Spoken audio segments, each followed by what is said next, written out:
तो सबसे पहले तो पिछली वीडियो पे इतना तगड़ा रेस्पॉन्स के लिए थैंक यू, क्योंकि यार तुमने सिर्फ एक दिन में 100 के व्यूज पूरे करवा दिए वीडियो पे।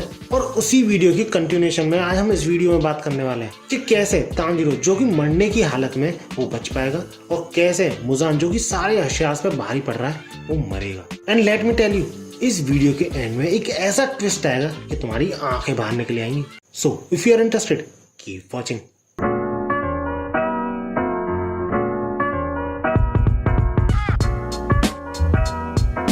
यार पिछली वीडियो में तांजीरो बेहोश हो गया था और बहुत बुरी हालत में ही था, लेकिन उसी के साथ साथ वो खुद को किसी और ही जगह पे पाता है जो कि उसके घर जैसी दिख तो रही होती है, लेकिन एग्जैक्टली उसके घर जैसी होती नहीं है। जहाँ पे वो लकड़ियां काट रहा होता है और उसके बगल में आके एक बच्ची उसे डैडा बुला रही होती है, जिसपे अपना तांजीरो कंफ्यूज, मैं और डैड, अब ये बच्ची है कौन? और वो बच्ची किसी की तरफ इशारा कर रही होती है जो और कोई नहीं यूरिची था, और वो काफी ज्यादा दुखी भी दिख रहा होता है। इसके बाद अगले ही सीन में हमें तांजीरो की करंट कंडीशन दिखाई जाती है, जिसे सुधारने की पूरी कोशिश ग्यू का दोस्त मुराता कर रहा होता है लेकिन बंदे को समझ में ही नहीं आ रहा होता है कि उसे करना क्या चाहिए। जिसके बाद तुरंत ही पीछे से दूसरा डीमन स्लेयर आता है जो कि तांजीरो को यूशिरो के पास ले जाने की एडवाइस देता है। यूशिरो यानी तमायो का असिस्टेंट। इसके बाद हम फिर से तांजीरो को अपनी इनहेरिटेड मेमोरीज में भी देखते हैं। जी हाँ, इनहेरिटेड मेमोरीज जो कि तुमने करंट सीजन में भी देखी होंगी। इसके बाद यूरिची ये बोलता है कि उसे कोई चाहिए था जो कि उसकी बात सुन सके, और थोड़ा सोचने पर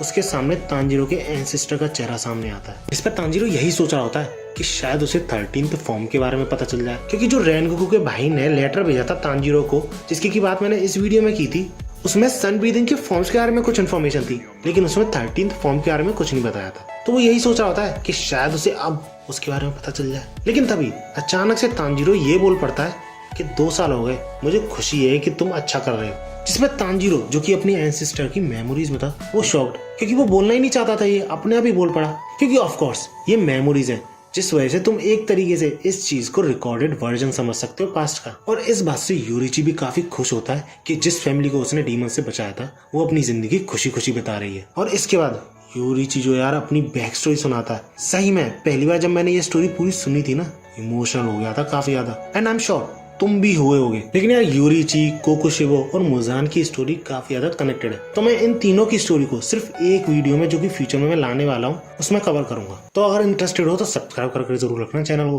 बाकी अगर वापस मुजान पर आए तो उसके अटैक्स जो थे वो लड़ाई के साथ साथ काफी तेज होते आ रहे थे और स्ट्रांग भी होते आ रहे थे। तुम सिर्फ इस एक पैनल से अंदाजा लगा सकते हो कि मुजान अकेला कितनी डिस्ट्रक्शन कर रहा था, जिस वजह से पूरे 5 हशीरास को भी उसके अटैक्स को रोकना, उसके अटैक्स को डॉज करने में प्रॉब्लम आ रही थी। और अगर सिर्फ मित्सुरी की बात करें तो उसे मुजान के अटैक्स दिख तक नहीं रहे थे, वो प्योरली लक और इंस्टिंक्ट पे इन सारे अटैक्स को डॉज कर रही थी। इसलिए बंदी यही सोच रही थी कि उसे सैक्रिफाइस ही करना पड़ेगा खुद को, लेकिन उसे ये भी क्लियर नहीं था कि उसके सैक्रिफाइस करने से मुजान को हराने में मदद होगी भी कि नहीं। अब इस सब के बावजूद मित्सुरी मुजान के पीछे जाके स्नीक अटैक करने की कोशिश करती है, लेकिन इतना करने की सोचती ही है वो बंदी कि तभी उस पर मुजान बहुत तगड़ा हमला करता है और बहुत हैवीली डैमेज पहुंचा देता है उसे। और मुजान ने अटैक इस तरीके से किया था कि ग्योमी तक नहीं समझ पाता है कि आखिर मित्सुरी को चोट पहुंची कैसे। इसके बाद ओबनाई मित्सुरी को संभालने जाता है और बाकी के 3 हशीरास मुजान को जैसे तैसे संभालने होते हैं। अब इतनी चोट लगने के बावजूद मित्सुरी यही बोल रही होती है कि वो अभी भी लड़ सकती है, अभी भी कुछ कर सकती है, लेकिन ओबनाई मित्सुरी को इंसिस्ट करता है और बाकी सारे छोटे मोटे डीमन स्लेयर से यूशिरो के पास ले जाने की बोलता है। और जब ओबनाई वापस फाइट की तरफ बढ़ रहा होता है तो मित्सुरी पीछे रोते हुए ये बोल रही होती है कि प्लीज मरना मत। वो नहीं चाहती कि और कोई भी उसके साथ का मरे। और ओबनाई वापस फाइट में जाते हुए यही सोच रहा होता है कि अगर डीमंस नहीं होते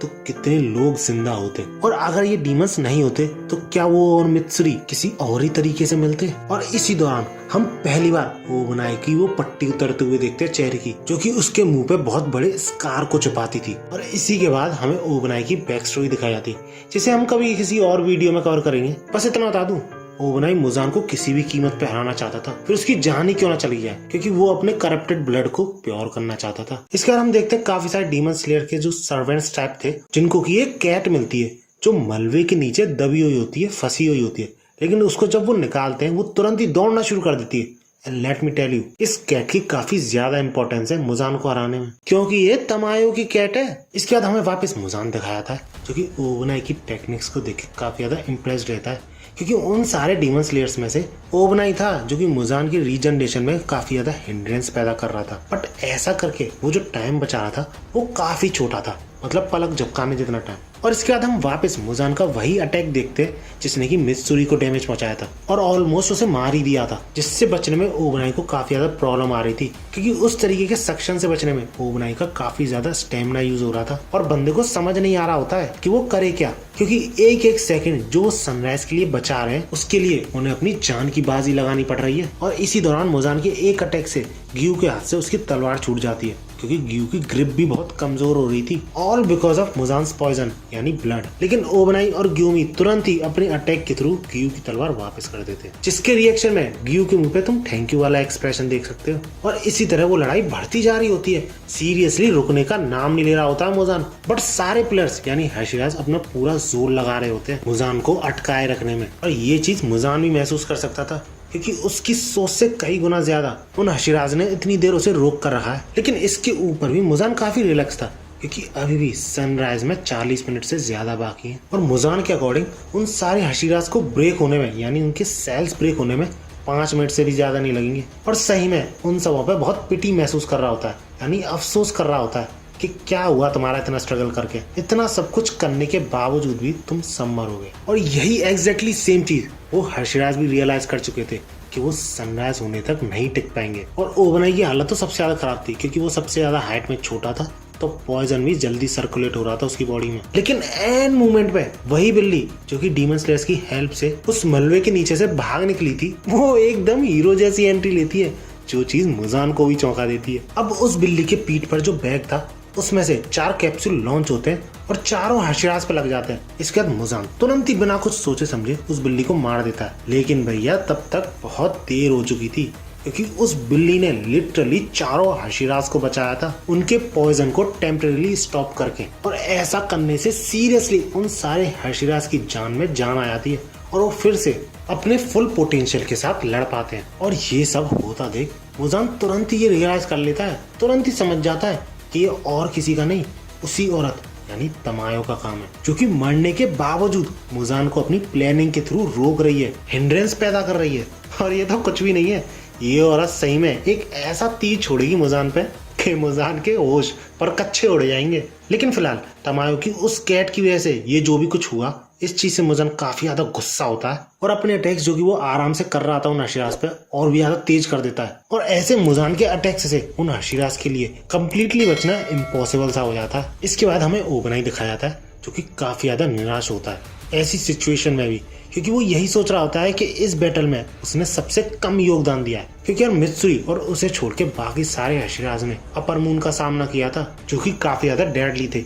लेकिन वही नाकी में जिसके के साथ वो एक तरीके से खेल रहे थे ना चाहते हुए भी। और इसी मोमेंट में ओबनाई को टोकी टोकी याद आती है जो कि यूं समझ लो मरने जैसी हालत में था, लेकिन फिर भी उसने अपने ब्लेड को कुछ इस तरीके से पकड़ा कि वो रेड कलर में शाइन करने लगा। ओबनाई के अकॉर्डिंग टोकीटो ये इसलिए कर पाया था क्योंकि कोई भी क्रिएचर जब अपनी जिंदगी और मौत के बीच में झूल रहा होता है तब जाके उसका असली पोटेंशियल बाहर आता है। और यही सोचते हुए ओबनाई भी अपनी पूरी जान लगाने की कोशिश करता है, जिस वजह से उस पर भी डीमन स्लेयर मार्क अपीयर हो जाता है। और अगर यही काफी नहीं था तो इसी के साथ ओबनाई की तलवार भी शाइन करने लग जाती है रेड कलर में, और उसकी तलवार इतनी ब्राइटली शाइन कर रही होती है ना कि एक बार को तो ओबनाई को भी ये लगता है कि उसके शरीर में ऑक्सीजन की कमी होने की वजह से उसकी आंखें खराब हो गई हैं, जिस वजह से वो एक जगह पे फ्रीज भी हो जाता है। और इसी मौके का फायदा मुजान उठाने की कोशिश करता है ओबनाई को अपने 2 अटैक से घेर कर, जिस पर सानवी उसे अलर्ट करने की कोशिश तो करता है लेकिन ओबनाई अभी भी उसी जगह पे फ्रीज रहता है। और जब ग्यू वहां पे पहुंचने की कोशिश करता है ओबनाई को बचाने के लिए, तब तक बहुत देर हो चुकी होती है क्योंकि मुजान का हमला ओबनाई तक पहुंच चुका होता है। बट मैंने ये नहीं कहा कि मुजान का हमला काम कर गया, क्योंकि ओबनाई उस वक्त हवा में होता है।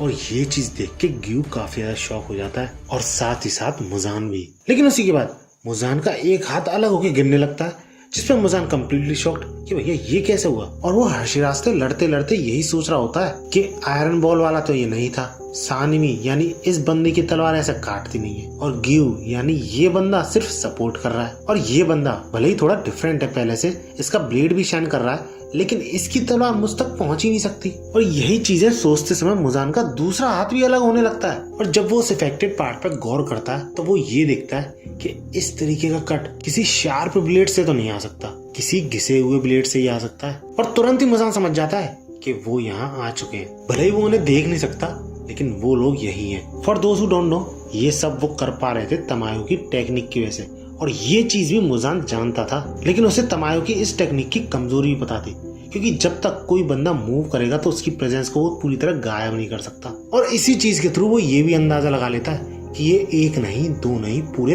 3 लोग हैं, और वो छोटे मोटे मूवमेंट से ही उन तीनों के पोजीशन का पता लगा के उन पर अटैक भी कर देता है। और वो 3 लोग और कोई नहीं, जेनेत्सु, इनोजुके और कनाओ होते हैं, जिन्हें देख के ग्यूमी के मुंह से यही चीज निकलती है कि तुम लोग जिंदा हो, जिसके रिप्लाई में इनोजुके भी लाइक किसी का बाप नहीं मार सकता मुझे। और वो लोग जो गायब होने की टेक्निक यूज कर रहे थे वो उन पेपर्स की वजह से थी, और इनोजुके के इस सारे नाटक की वजह से मुजान का ध्यान भटक जाता है, और इसी मौके का ओबनाई इंतजार कर रहा था, जो मौका देखते ही मुजान के दोनों हाथ काट के रख देता। लेकिन इस बार मुजान की जो रीजनरेशन थी वो काफी ज्यादा स्लो थी बिकॉज ऑफ रेड ब्लेड, क्योंकि एटलीस्ट उन्हें कोई लीड तो मिली कि मुजान को सनराइज होने तक कैसे बांधे रखना है, यानी बिजी रखना है। और इस पूरी लड़ाई में हम पहली बार डीमन स्लेयर्स को मुजान पे हावी होते हुए देखते हैं, और ग्यूमी को भी इसी चीज का इंतजार था, क्योंकि सबसे ज्यादा मुजान को वही बिजी रख रहा था, तो उसे मौका नहीं मिल रहा था जरा सा भी अपने वेपन्स को रेड करने का, जो कि वो करता भी है उसकी एक्स और कैनन बॉल को टकरा के। हाँ, भले ये चीज लॉन्ग टर्म के लिए नहीं चलेगी, जो कि ग्यूमी को भी पता था, लेकिन शॉर्ट टर्म के लिए ही सही। जब वो ऐसा करने के बाद मुजान पर अटैक करता है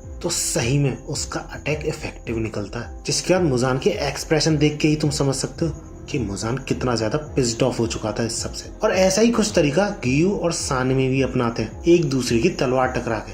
अब मुजान के साथ इसी फाइट के दौरान हमें वापस दिखाया था तांजीरो, जिसमें कि योशिरो सिरिंजेस मारे जा रहा होता है, एंड प्रोबेबली ये वही मेडिसिन है जो कि वो कैट यूज करती है सारे हशिराज पे। अब तांजीरो की पल्सेस तो वापस आ गई थी, लेकिन धीरे धीरे वो कमजोर भी पड़ रही थी, जिसपे योशिरो भी यही सोच लेता है कि इस सब का कोई फायदा नहीं है। इसके बाद जब मुराता, जो कि तांजीरो को रेस्क्यू करके लाया था, वो ये बोलता है कि मुजान भाग जाएगा, हमें जाना ही पड़ेगा, तब जाके भाई साहब तांजीरो अपनी तलवार को इतनी कस के पकड़ता है कि उसकी आवाज से आसपास बैठे डीमन स्लेयर घबरा जाते हैं, जिसके तुरंत ही बाद तांजीरो की आंख खुल जाती है और वो होश में आ जाता है। इसके अगले ही सीन में हमें डीमन स्लेयर कॉर्प्स का एक सर्वेंट दिखाया जाता है, जो कि मुजान के साथ हो रही जंग को देख के लिटरली कांप रहा होता है, और यही सोच रहा होता है कि शायद हम सब इस बार जीत ही जाएंगे, क्योंकि गायब होने वाली डीमन आर्ट और शाइनिंग वेपन्स की वजह से वो सारे हशिराज मुजान पर भारी पड़ रहे होते हैं। एटलीस्ट ऐसा उन्हें लगता था, क्योंकि जहां पहले वो हशिराज मुजान को एक भी बार कोई डैमेज नहीं पहुंचा पा रहे थे,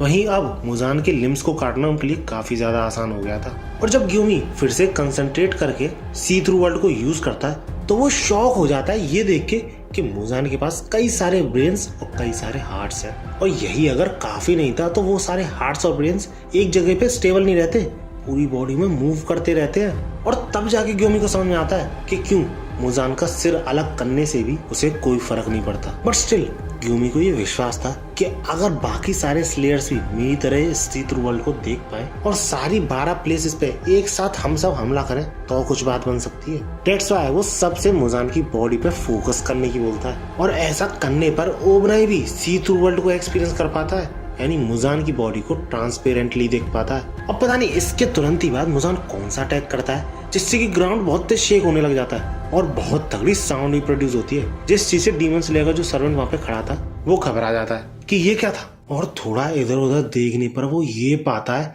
कि सारे के सारे demon slayers including Hashiras completely destroy हो चुके होते हैं, क्योंकि ग्यूमी का एक पैर कट जाता है, गियू का एक हाथ कट जाता है, और ऐसे ही बाकी सारे डीमन स्लेयर्स बहुत दूर दूर बिल्डिंगों में जाके गिरते हैं। सिर्फ एक कनाव थी जो कि मुजान के पास रह गई थी, एंड आई थिंक वो अपनी आइज के थ्रू ऐसा कर पाई थी। अब कनाव खड़ा होकर दोबारा मुजान पे अटैक करने की सोचती तो है, लेकिन वो इतनी ज्यादा घबरा चुकी थी कि बंदी हिल तक नहीं पाती है। जिसके बाद मुजान अपने अगले हमले में कनाव को खत्म करने ही वाला होता है, लेकिन एंड टाइम पे एंट्री होती है अपने हीरो तानजीरो की, जो कि पलक झपकते ही कनाव को बचाने के लिए मुजान की लिम्ब काट देता है और उसी मोमेंट में कनाव को उठा के उस सर्वेंट के पास भी ले आता है उसको ट्रीट करने के लिए। अब इस पे ऑब्वियसली मुजान थोड़ा शॉक तो होता है कि एक तो उसने मुजान के वार से कनाव को बचा लिया और दूसरी बात बचाया भी तो किसने, तानजीरो ने, जो कि मरने की हालत में था कुछ टाइम पहले। लेकिन फिर भी मुजान ऐसी हालत में तानजीरो को देख के ये बोलता है, तुम्हें ऐसी कंडीशन में देख के तो कहा नहीं जा सकता कि मैं डिमोन हूँ या फिर तुम। लेकिन तानजीरो इस सब के जवाब में सिर्फ एक चीज बोलता है,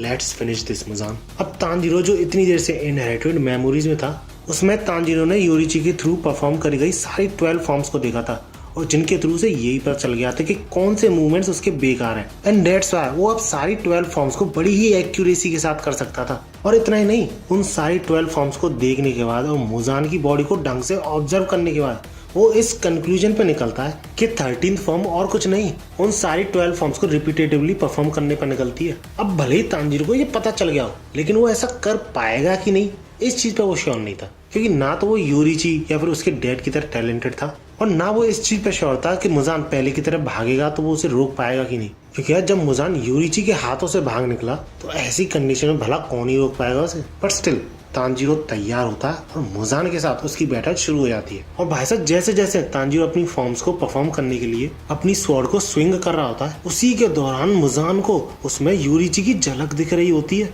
लेकिन इसी के साथ साथ वो डैमेज भी ले रहा होता है मुजान से काफी ज्यादा। और मुजान से लड़ते समय ही तानजीरो को ये समझ में आता है कि क्यों बाकी सब हार गए, क्योंकि मुजान के 2 हाथ तो थे ही, 9 विप्स उसके बैक पे लगी हुई थी और उसी के साथ साथ 8 विप्स उसकी थाइस पर भी थी। और इन सारी चीजों की स्पीड अनबिलीवेबली फास्ट थी। इसके बाद हमें मुजान के थॉट्स दिखाए जाते हैं, जो कि काफी ज्यादा इंप्रेस हो गया था ह्यूमंस से। मौत की कगार पे खड़े होते हैं तो वो अनबिलीवेबल ग्रोथ दिखाते हैं और इसी रीजन की वजह से वो सारे डीमन स्लेयर्स अपने ब्लेड को रेड कलर में कर पा रहे थे। हाँ वैसे उनमें से कईयों ने अलग तरीके से ही करा था वो, लेकिन तानजीरो, ओबेनाई और म्योइचिरो ये खुद कर पा रहे थे। लेकिन मुजान को ये साफ क्लियर था कि ये सब चाहे कुछ भी कर ले, वो आदमी इनकी लीग से कम्प्लीटली बाहर था, बहुत ऊपर था, क्योंकि उसके अटैक्स जैसा तानजीरो कर रहा है वैसे थे ही नहीं। क्योंकि योरीची की टेक्निक में एक्यूरेसी और उसी के साथ साथ पावर भी कई गुना ज्यादा थी। एंड ऑफ कोर्स ऐसे लोग दुनिया में बार बार पैदा थोड़ी होते हैं, जिस वजह से वो तानजीरो की एक्यूरेसी भी घटते हुए देख रहा था और जल्दी उसे एक्सपेक्टेड था कि तानजीरो की रेड तलवार जो है वो नॉर्मल हो जाएगी। और ऐसा ही कुछ तानजीरो 6th फॉर्म तक पहुंचने पर ही महसूस कर सकता था। बंदे को सही में ऐसा लग रहा था कि उसके लंग्स फट जाएंगे, उसकी जो लिम्स है वो उसके शरीर से अलग हो जाएंगी और उसका हार्ट काम करना बंद कर देगा थोड़ी देर में। बट स्टिल वो कंटिन्यूअसली मुजान पे अटैक करने की कोशिश कर रहा था। लेकिन इतनी देर तानजीरो से लड़ने के बाद वो यही सोच रहा होता है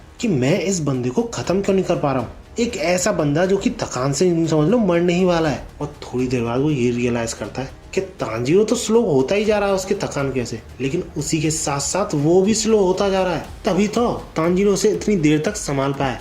अब इसका रीजन तो उसे नहीं पता था, लेकिन उसे इतना क्लियर था कि वही औरत यानी तमायो ही इसके पीछे है। तो इसलिए वो अपनी बॉडी में जाता है, तमायो की सेल इकट्ठा करता है और उससे ये पूछता है कि आखिर तुमने मेरे साथ किया क्या है। जिस पर तमायो सही में डेविल स्माइल के साथ ये बोलती है कि तुम खुद ब्रेन सेल्स का यूज करके पता क्यों नहीं लगा लेते। और जब मुजान ऐसा करता है तो उसे ये पता चलता है कि ह्यूमन में कन्वर्ट करने के अलावा एक और ड्रग उसकी बॉडी में इम्प्लांट किया गया था, जो कि था एजिंग ड्रग, जिसकी हेल्प से हर एक मिनट में मुजान 50 साल की स्पीड से एज होगा। और ये जान के सही में मुजान के पैरों तले जमीन खिसक जाती है और तब जाके बंदे को चीजें क्लियर होती हैं कि क्यों उसे इतनी प्रॉब्लम हो रही है उन हर्षराज के बाद तानजीरो से इतना लड़ने में। और क्योंकि वो ड्रग कई घंटों से काम कर रहा है उस पर, तो मुजान की एज प्रोबेबली लगभग 9000 ईयर्स हो चुकी है। और तभी से समझ में आता है कि क्यों उसके बाल वापस व्हाइट से ब्लैक नहीं हुए। अब ये चीज पता लगने के बाद मुजान कोशिश तो करता है तानजीरो को अपने आप से दूर रखने की, लेकिन ऐसा कर नहीं पाता। और इसी टाइम के अराउंड तानजीरो अपनी पूरी 12 फॉर्म्स को कंप्लीट भी कर लेता है। अब बस उसे ये सारी फॉर्म्स रिपीट करनी थी ज्यादा स्पीड और एक्यूरेसी के साथ। इसके बाद हम योशिरो और कुछ डीमन स्लेयर कॉर्प्स के मेंबर्स को देखते हैं जो कि उन हशिराज के साथ जो इंजर्ड हैं उन सबको मेडिकल ट्रीटमेंट देने की कोशिश कर रहे होते हैं ऐसे एनवायरनमेंट में, स्पेशली ग्यूमी, क्योंकि अगर इस बंदे को कुछ हुआ तो तांजीरो भैया अकेले नहीं संभाल पाएगा मुजान को, और ये चीज योशिरो भी समझता था। इसके बाद हमें वापस मुजान और तांजीरो की फाइट दिखाई जाती है, जिसमें वैसे तो तांजीरो काफी अच्छा कीप अप कर रहा होता है अटैक्स करने में, मुजान के अटैक्स को डॉज करने में, लेकिन कुछ टाइम बाद ऑक्सीजन की कमी होने की वजह से उसकी विजन पे भी इफेक्ट पड़ने लगता है, जिस वजह से वो हड़बड़ी में गिरने भी वाला होता है। और इस पॉइंट ऑफ टाइम पे आके गिरने का मतलब था मुजान के अटैक को फेस करना। लेकिन तभी ओबनाई वहां पे पहुंच जाता है और तांजीरो को बाल बाल बचा लेता है, और उसे देख के मुजान भी काफी ज्यादा शॉक हो जाता है और उससे वो ये बोलता है, यू डेथ डिफाइंग बास्टर्ड। इसके बाद तांजीरो जब अपनी आंखें खोलता है तो वो ये देखता है कि ओबनाई की आंखें पूरी तरीके से डैमेज हो चुकी है। वो दोनों आंखों में से एक भी नहीं खोल पा रहा था, जिसका रीजन वैसे तांजीरो खुद को समझता है, लेकिन ओबनाई उससे ये बोलता है कि पहले ही हो चुका है। लेकिन टेंशन की कोई बात नहीं थी, क्योंकि ओबनाई के पास उसका सांप था, जो कि लिटरली मुजान के अटैक्स को इतना प्रिसाइजली बता रहा था कि मुजान का एक भी अटैक ओबनाई तक पहुंच नहीं पा रहा था। और इस चीज से मुजान खुद चौंक जाता है कि एक सांप उसके अटैक्स को प्रेडिक्ट कर सकता है। और इस तरह हमें तांजीरो और ओबनाई का डुओ देखने को मिलता है, जो कि मुजान पे काफी भारी भी पड़ता है, जिसका कि पूरा श्रेय मुजान उस एजिंग ड्रग को देता है, क्योंकि अगर वो ड्रग नहीं होता ना मुजान के अंदर, तो वो उन दोनों को, जो कि इतने हैवीली इंजर्ड है और इतने थके हुए भी हैं, आसानी से हरा देता है ना। लेकिन हमें ये भी पता चलता है कि मुजान वैसे तो इस एजिंग ड्रग को भी डिकम्पोज कर सकता था, जैसे कि पिछला ड्रग करा था उसने डिकम्पोज, लेकिन इन डीमन स्लेयर से लड़ते समय उसका इतना स्टेमिना ड्रेन हो रहा है कि उस ड्रग को डिकम्पोज करने के लिए मुजान को मौका और एनर्जी दोनों ही नहीं मिल रही थी। अब तांजीरो इस फाइट के दौरान यही सोच रहा होता है कि मुजान को इतना कमजोर करने के बाद, इतना थकाने के बाद भी वो कितना ज्यादा स्ट्रॉन्ग है। और जब वो मुजान के हमलों में ओपनिंग ढूंढने की कोशिश करता है, तो तभी तांजीरो, मुजान और हम सब ये देखते हैं कि मुजान के शरीर पर बहुत सारे स्कार्स अपीयर होने लग जाते हैं अचानक से, जिससे तांजीरो तुरंत ही समझ जाता है कि ये और किसी का काम नहीं, योरीची का काम है। योरीची के अटैक्स का असर है, जिसकी वजह से आज तक मुजान इतनी सेंचुरीज बाद भी अपने आप को कम्प्लीटली हील नहीं कर पाया है। एंड दैट्स व्हाई तांजीरो के अकॉर्डिंग यही स्कार मुजान के वीक स्पॉट्स भी हैं। और इसी के साथ साथ उन स्कार्स का अपीयर होना तांजीरो के लिए ये सबूत था कि मुजान धीरे धीरे वीक होता जा रहा है, क्योंकि वो पहले अपने स्कार्स को छुपा सकता था, लेकिन अब वो ऐसा नहीं कर पा रहा। लेकिन क्योंकि उन स्कार्स के अपीयर होने से मुजान भी थोड़ा अलर्ट हो गया था, तो तांजीरो को पता था इतना आसान नहीं होगा उन स्कार्स पे भी, यानी उन वीक स्पॉट्स पे भी उसका हमला करना। दैट्स व्हाई उसे ओबनाई की भी हेल्प चाहिए थी, लेकिन ओबनाई आंखों की वजह से ज्यादा हेल्प कर नहीं सकता था तांजीरो की। लेकिन तभी तांजीरो को उन पेपर्स का ध्यान आता है, जिसके के थ्रू सारे लोग जो कि हेडक्वार्टर में इस फाइट को मॉनिटर कर रहे हैं, यानी इसके थ्रू ओबनाई की भी विजन वापस आ सकती थी उसके स्नेक की हेल्प से। लेकिन जब तक तांजीरो ओबनाई से ये बोलता, मुजान अचानक से दौड़ना शुरू कर देता है, लिटरली फाइट से भागने लग जाता है, जिस चीज से तांजीरो भी शॉक हो जाता है, क्योंकि यार इतना स्ट्रॉन्ग बंदा लड़ाई छोड़ के भागेगा तो कोई भी शॉक तो हो ही जाएगा। लेकिन ओबनाई की नजर में मुजान का ऐसा करना ऑब्वियस भी था, क्योंकि मुजान कोई समुराई की तरह नहीं है जिसके पास उसका प्राइड हो, उसकी इज्जत हो। वो सिर्फ एक क्रिएचर है, एक लाइफ फॉर्म है, जो कि अपने सर्वाइवल को सबसे ज्यादा इंपॉर्टेंस देता है। और जब यार मुजान भाग रहा होता है तो वहां पे पड़ी बॉडीज को लिटरली कुचलते हुए भाग रहा होता है, जिस चीज को देख के तांजीरो को काफी ज्यादा गुस्सा आता है, और वो वहां पे पड़ी बॉडीज के जो ब्लेड्स थे उन्हीं को मुजान पे फेंकना शुरू कर देता है, जिनका सामना करते हुए मुजान थोड़ा स्लो होता है, और इसी का फायदा ओबनाई उठाता है और उसके गले में अपनी तलवार घुसेड़ देता है। इतनी देर में तांजीरो भी वहां पे पहुंच जाता है और फिर से वो मुजान को अपने साथ फाइट में एंगेज कर लेते हैं, जिसके बाद तुरंत ही तांजीरो मौका मिलने पे ओबनाई को वो पेपर्स देता है, जिसके थ्रू उसकी विजन तो आए थोड़ी बहुत वापस। लेकिन मुजान ऐसा होने से रोकने की पूरी कोशिश करता है, बट समहाउ जैसे तैसे ओबनाई अपने स्नेक के थ्रू उन पेपर्स को पकड़ लेता है, और जेन्युइनली ओबनाई को काफी ज्यादा हेल्प होती है इन पेपर से। और इसी थोड़ी बहुत वजह से वो दोनों ही सिर्फ मुजान पे काफी ज्यादा भारी पड़ते हैं, लिटरली सही में इतने ज्यादा भारी पड़ते हैं कि मुजान हाफने लग जाता है बीच लड़ाई में, जो कि उसके साथ पहली बार हो रहा होता है, जिस वजह से वो इस बात से खुद शॉक हो जाता है कि वो Muzan the demon king out of breath हो चुका है फाइट के दौरान। और इसके तुरंत ही बाद हम नेजुको को देखते हैं, जो कि तांजीरो की तरफ दौड़ रही थी, हमने पहले देखा था, जिस वजह से इस पॉइंट ऑफ टाइम पे वो सिटी के बहुत पास पहुंच चुकी होती है जहां पर की लड़ाई चल रही थी। लेकिन यही चौंकने वाली बात नहीं है, नेजुको की एक आंख ह्यूमन में कन्वर्ट हो गई थी, यानी नेजुको इस पॉइंट ऑफ टाइम पे डीमन से ह्यूमन में ट्रांजिशन कर रही थी। और ये सब होने के दौरान उसे सब कुछ याद आता है कि कैसे मुजान उनके घर में एंटर करा था, कैसे उसने बड़ी ही बेरहमी से उसके सारे भाई बहनों और साथ ही साथ उसकी माँ को भी मारा, जिसके बाद कैसे तांजीरो उनके पास रोते हुए आया था, और कैसे कैसे तांजीरो और नेजुको के इतने सारे दोस्त भी बने। और यही सब कुछ सोचते हुए नेजुको पूरी तरीके से ह्यूमन में कन्वर्ट हो जाती है और अपना नाम भी बोल पड़ती है। इसके बाद हमें मुजान के साथ चल रही फाइट दिखाई जाती है, जिसके दौरान वो फील कर सकता था कि जितने भी प्लेयर्स को उसने हराया उनमें से एक भी मरा नहीं है और वो सब वापस आने वाले हैं फाइट में, ऑल बिकॉज ऑफ यूशिरो, जो कि तमायो का असिस्टेंट था।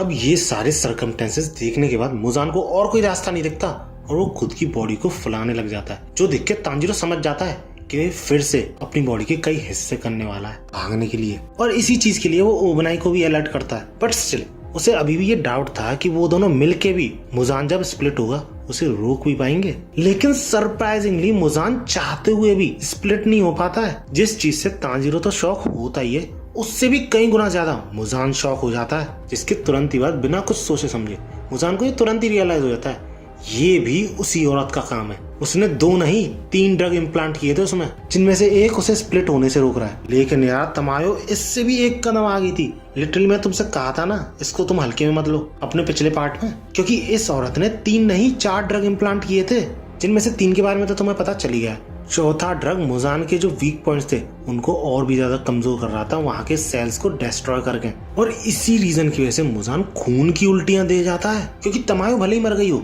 लेकिन मरने के बावजूद वो मुजान के साथ लिटरली खेल रही होती है। जिसके बाद मुजान गहरी सोच में कि नॉर्मली ये डीमन स्लेयर जितने भी अटैक्स कर रहे हैं अपने वेपन्स के थ्रू, इनका कोई भी असर नहीं होता उस पर, क्योंकि इन सब के सारे अटैक्स और इनके वेपन्स इंफीरियर थे उस बंदे से। ऑब्वियसली यूरिची की बात कर रहा है वो। और इसके अलावा उसने आज तक थकान महसूस नहीं करी, चाहे वो कितनी बार भी रीजनरेट क्यों ना हुआ हो। लेकिन सिर्फ 4 ड्रग्स ने इस फाइट की काया पलट कर दी है, क्योंकि जो वेपन्स उसका कुछ भी नहीं बिगाड़ सकते थे वो इतने ज्यादा इफेक्टिव निकल रहे हैं सिर्फ उन 4 ड्रग्स की वजह से। और क्योंकि ये 4 ड्रग्स मुजान के लिए नए थे, तो उसे एनालाइज करने के लिए, उन ड्रग्स को डिकम्पोज करने के लिए टाइम भी चाहिए था, वो उसे मिल नहीं रहा था। तो मुजान अचानक से हिलना बंद कर देता है, जिस चीज को देख के तांजीरो थोड़ा शॉक, बट फिर भी तांजीरो पॉजिटिव था कि वो सनराइज तक उसे रोक सकते हैं। लेकिन यार मुजान इतना खतरनाक शॉक वेव वाला अटैक करता है कि तांजीरो को हिलना तो छोड़ो, वो ढंग से बोल भी नहीं पाता है कुछ, क्योंकि इस अटैक ने उन्हें दूर तो फेंका ही था, साथ ही साथ उनके नर्वस सिस्टम पे भी अटैक किया था। इसके बाद हमें हेडक्वार्टर का सीन दिखाया था और हमें ये पता चलता है कि अभी भी 25 मिनट्स लगभग बाकी है सनराइज होने में। अब भैया मुजान को इसके बाद मौका मिल जाता भागने का और वो भाग भी रहा होता है, लेकिन बीच में आया था उसे रोकने इनोजुके। इसके बाद मुजान फिर से वही अटैक यूज करने की कोशिश करता है, लेकिन वो ऐसा कर नहीं पाता, क्योंकि मुजान इस पॉइंट ऑफ टाइम पे आके काफी ज्यादा थक चुका था। अब इनोजुके कोशिश तो करता है मुजान को रोकने की, लेकिन वो भी ऐसा ज्यादा देर तक कर नहीं पाता। लेकिन तभी सही मोमेंट पे वहां पे जेनेत्सु भी आ जाता है और तांजीरो से सिर्फ एक ही चीज बोलता है, तुम्हें तांजीरो जिंदा रहना है, अपनी फैमिली के पास वापस जाना है। लेकिन यार जेनेत्सु और इनोजुके दोनों के लिए भी एक साथ रोकना मुजान को काफी ज्यादा भारी पड़ रहा था, जो देख के तांजीरो हेल्प तो करना चाहता था उन दोनों की, लेकिन बंदा ढंग से खड़ा तो हो पाए तब तो कुछ मदद कर पाएगा वो। अब इसके बाद कोई और रास्ता न दिखने पर वो अपनी ही तलवार से खुद को स्टैब कर लेता है, इस उम्मीद में शायद मुजान की ब्लड डीमन आर्ट इससे इनइफेक्टिव हो जाए। इसके बाद जब हमें फाइट का सीन दिखाया था तो मुजान की हालत इतनी बुरी होती है कि वो अपने हाथों तक को नहीं उठा पा रहा होता है, क्योंकि वो उसे काफी ज्यादा भारी लग रहे होते हैं। लेकिन जेनेत्सु और इनोजुके इतनी बुरी हालत में भी खड़े हो रहे होते हैं, और वही नहीं, टॉप 3 स्ट्रॉन्गेस्ट हशीराज लड़ाई में वापस आ रहे होते हैं। सही में मुजान की कुत्तों जैसी हालत कर दी इन लोगों ने तो। अब मुजान की ऐसी हालत होने की वजह से जेनेत्सु और इनोजुके जैसे तैसे संभाल रहे होते हैं मुजान को, बट उनका भी एक टाइमर चल रहा होता है स्टेमिना खत्म होने का, जिस वजह से जेनेत्सु अपना लास्ट अटैक अनलीश करता है, जिसमें की पावर की कोई कमी नहीं होती, जो मुजान को डैमेज तो पहुंचाता है। लेकिन जेनेत्सु भी ये जानता था कि जब तक रेड ब्लेड से वार नहीं करा जाएगा मुजान पे, ज्यादा असर पड़ेगा नहीं। और इनोजुके भी लिम्स को ही काट पा रहा था मुजान की, क्योंकि मुजान अपने शरीर तक पहुंचने का मौका ही नहीं दे रहा था किसी को, जिस वजह से मुजान फिर से एक शॉक वेव वाला अटैक करता है इनोजुके पे, जिस वजह से वो टेम्परेरी हिल नहीं पाता। और जेनेत्सु के भी काफी ज्यादा दूर होने की वजह से ऐसा ही लग रहा होता है कि इनोजुके का खेल खत्म।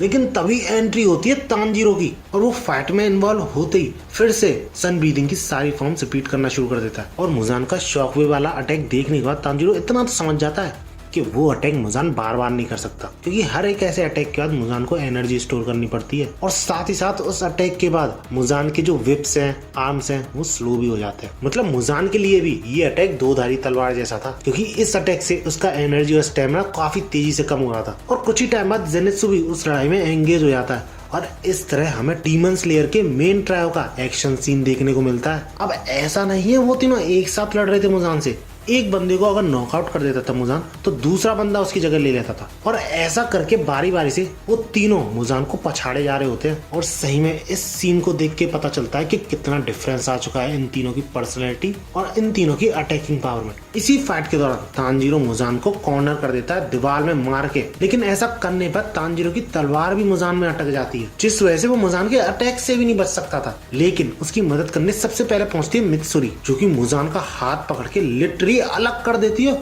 और इस पे मुजान का एक्सप्रेशन देखो, फेस देखो मुजान का। इसके बाद सानवी पहुंच जाता है, जो कि मुजान का दूसरा हाथ अलग कर देता है। अब कोई भी रास्ता ना दिखने पर मुजान सबसे क्रीपीएस्ट थिंग करता है पूरे डीमन स्लेयर की, अकॉर्डिंग टू मी। वो अपने मुंह को अजीब ही तरीके से दो हिस्सों में बांट के तानजीरो को सीधा सीधा साबुत निगलने की कोशिश करता है, लेकिन तानजीरो पीछे भी नहीं हट सकता था क्योंकि मुजान फिर से भागने की कोशिश करेगा। और इसी मूवमेंट में वहाँ पे ओबराई तानजीरो की जगह ले लेता है और खुद को सैक्रिफाइस करने की कोशिश करता है। और इतना सब कुछ झेलने के बाद फाइनली वो मूवमेंट आ जाता है जिसका वो सारे डीमन स्लेयर्स इंतजार कर रहे थे, यानी सनराइज होने लगता है। और जब मुजान को एहसास होता है कि सूरज उग चुका है और वो मर सकता है, तो वो पूरा जोर लगा देता है, हर तरीके का अटैक करता है, इवन द शॉक वेव, जिस वजह से वो पिलर्स को दूर फेंक देता है। और इवन तानजीरो का एक हाथ भी उस वजह से अलग हो जाता है, लेकिन स्टिल तानजीरो पीछे नहीं हटता और छोड़ता नहीं है मुजान को, और इवन अपने ब्लेड को रेड करने की कोशिश भी करता है। लेकिन ऐसी कंडीशन में उसका ये करना काफी इम्पॉसिबल सा फील हो रहा होता है। लेकिन तभी पीछे से गियू आता है, उसकी तलवार को पकड़ता है। वो दोनों मिलकर उस तलवार को रेड कलर में शाइन करा पाते हैं, जिस वजह से मुजान कमजोर हो जाता है और कुछ भी करने की हालत में नहीं होता। इतने में मुजान पे सनरेज पड़ती है और वो जलने लगता है। और मुजान को ऐसा जलते हुए देख के तानजीरो काफी ज्यादा खुश हो रहा होता है कि फाइनली मुजान का एंड होने वाला है। अब ऐसी सिचुएशन में मुजान यही सोच रहा होता है कि अगर वो छोटा होगा बचने के लिए, वो तुरंत ही वेपराइज हो जाएगा, तो वो अपनी बॉडी को बहुत सारे फ्लैश के थ्रू कवर करने की सोचता है। और इस प्रोसेस में वो अपने आप को बेबी की शेप में कन्वर्ट कर लेता है और साथ ही साथ तानजीरो को भी एब्जॉर्व कर लेता है। अब वैसे मुजान जल तो रहा था सनरेज की वजह से, लेकिन ऐसी सिचुएशन में वो शेड ढूंढने की कोशिश करता है कि कहीं तो वो सनरेज से बच जाए। लेकिन बाकी सारे डीमन स्लेयर्स पूरी कोशिश कर रहे होते हैं कि ऐसा ना हो पाए, क्योंकि हर्षराज जो थे वो ऐसी कंडीशन में थे ही नहीं कि वो फिर से फाइट में इन्वॉल्व हो सके। इवन वो गाड़ियों से भी मुजान की बॉडी को पुश करने की कोशिश करते हैं सनरेज की तरफ, लेकिन उसी मूवमेंट पे सानवी वहां पे पहुंच के मुजान का एक हाथ काट देता है और पीछे से ग्यूमी अपनी चेंज के थ्रू मुजान को उल्टा लेटा देता है। लेकिन अभी भी मुजान डस्ट में कन्वर्ट ही नहीं हो रहा होता है, बंदा हार मानने को तैयार नहीं है। जिसके बाद मुजान जमीन में घुसने की कोशिश करता है जिससे कि वो सनरेज से बच जाए, और ऐसा होने से रोकने की सारे प्लेयर्स अपनी तरफ से पूरी कोशिश कर रहे होते हैं। लेकिन वही बात है ना, मौत जब सामने होती है तो तुम्हें अपनी असली काबिलियत पता चलती है, और यही चीज मुजान के साथ भी थी, यूं समझ लो। क्योंकि ग्यूमी के चेन से खींचने पर भी चेन टूट जाती है, लेकिन वो मुजान को नहीं रोक पाता। लेकिन अंदर जो तानजीरो था ना, उसने एब्जॉर्व करा था, वो अपनी तलवार को रेड कलर में शाइन करने लग जाता है, और इससे मुजान बच के निकल ही नहीं सकता था, क्योंकि अंदर से भी उसे सन जैसी गर्मी मिल रही है और बाहर से तो सनरेज मिल ही रही है, तो इस वजह से वो डिसइंटीग्रेट होने लगता है फाइनली। और ऐसा होते हुए देख के सबों की सांस में सांस आती है, और कई हशीराज तो शांति से दिल को राहत मिलने के बाद मर भी जाते हैं। और ऐसी ही कुछ हालत तानजीरो की भी थी, जो देख के ग्यू काफी ज्यादा इमोशनल हो जाता है, क्योंकि वो फिर से अपने एक दोस्त को बचाने में नाकामयाब रहा। और इसके बाद वो होता है जो किसी ने भी नहीं सोचा था।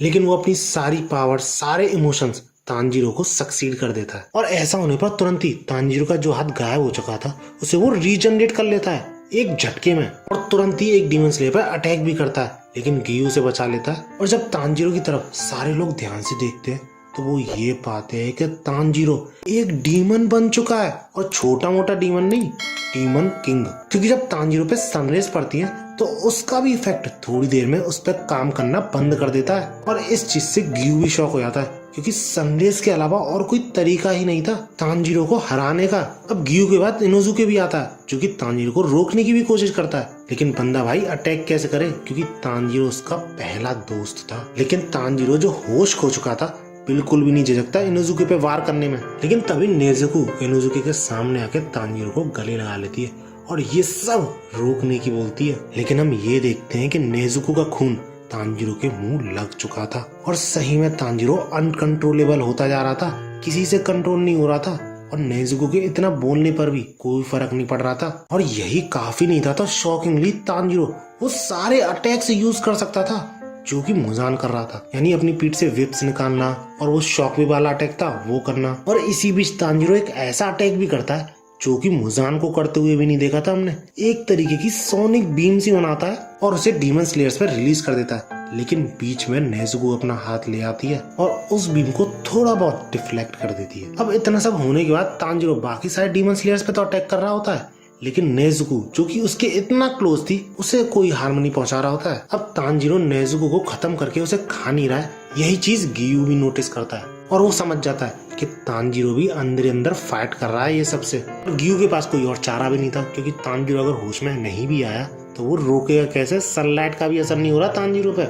इसी के तुरंत बाद हमें कनाव दिखाई जाती है जो कि अपनी पॉकेट से एक तरीके का कैप्सूल निकाल रही होती है जो उसको शिनोबु ने दिया था फॉर एन इमरजेंसी, क्योंकि ये मेडिसिन डीमंस को ह्यूमंस में कन्वर्ट करने के लिए थी।